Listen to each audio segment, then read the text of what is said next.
안녕하십니까. 박병수 의장님과 존경하는 선배 동료 의원 여러분, 열린민주당 김진애 의원입니다. 국민 여러분, 오늘 드디어 임대차 3법이 완성됩니다. 전월세 계약 갱신 청구권, 전월세 계약 인상 상한제에 이어서 전월세 신고제입니다. 부동산 보유세를 강화하는 종합부동산세 등에 대해서도 오늘 의결합니다. 국회가 비로소 밥값을 하는 날입니다. 진즉 제도화 되었어야 하는 법안들입니다. 10년 전 18대 국회부터 발의되었던 임대차 3법이 통과되었다면, 또 14년 전에 노무현 정부가 도입한 종합부동산세 등을 이명박 정부, 박근혜 정부가 지속적으로 무력화시키지 않았더라면 작금의 부동산 거품을 상당히 제어할 수 있을 것입니다. 조용하십시오. 적어도 문재인 정부 초기에 법제화되었더라면 얼마나 좋았겠습니까? 그러나 20대 국회가 집요하게 부동산 개혁을 막아섰더랬습니다. 이제 바뀌어야 하고 또 바뀌고 있습니다. 부동산 개혁은 사회 안정을 위해서 절대로 필요합니다. 땅에 돈을 박아놓고 땅 짓고 헤엄치기 하면서 돈 놓고 돈 먹기 하는 이런 일이 계속 벌어지면 열심히 일할 의욕도, 열심히 살아보겠다는 의지도 사라집니다. 국민 분노지수만 높아지기 마련입니다. 이제 악순환의 고리를 깹시다. 부동산이 아니라 진정한 주택 정책으로 탈바꿈해야 합니다. 임차인으로 살아도 좋습니다. 쫓겨날 걱정 없이 전월세 너무 오르지 않게만 하면 임차인으로 살아도 좋습니다. 세계 어느 도시에서도 30% 이상이 임차인입니다. 우리나라에서도 40%, 수도권에서는 과반에 이르는 분들이 임차인입니다. 임차인 보호해야 되지 않겠습니까?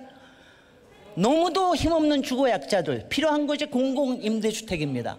우리나라 이렇게 선진국이면서 우리나라 공공임대주택률이 10%에 못 이릅니다. 부끄럽지 않습니까? 부지런히 짓고 잘 관리해서 적어도 15%까지 이르게 해야 합니다. 세금을 투입해서 공공임대주택을 지어야 합니다. 그렇습니다. 여러분들이 종합부동산세를 열심히 걷어주셨으면 진작에 지을 수 있었을 겁니다. 바로 여러분, 고가 아파트에 산들 부동값이 올라도 우리 문제 없습니다. 다만 세금만 열심히 내십시오.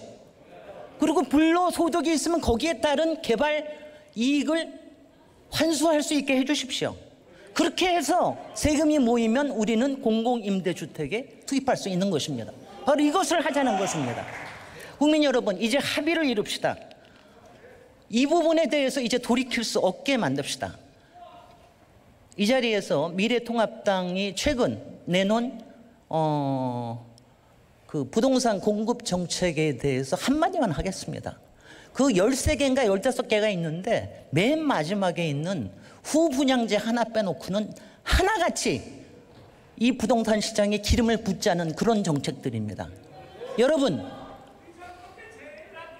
초과이익 환수하고 세금 제대로 납부하게 해서, 그렇게 해서 적어도 수요 억제를 할 수 있는 제도가 만들어지기 전까지는 여러분들 기름 붓지 마십시오.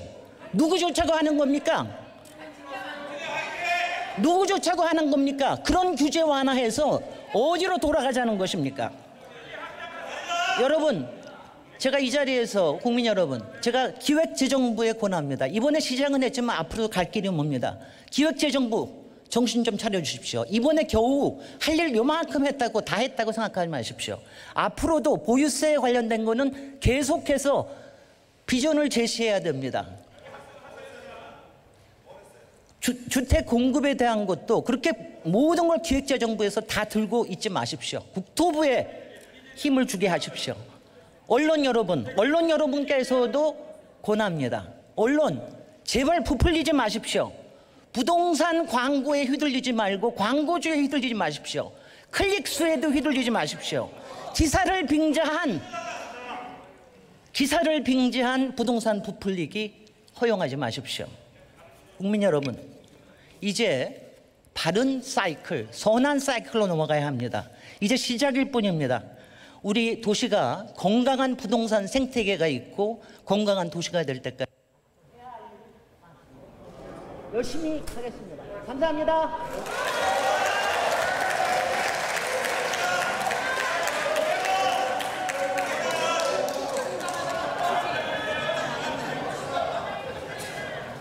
예, 김진애 의원 수고하셨습니다. 반응이 센 뉴스 CBC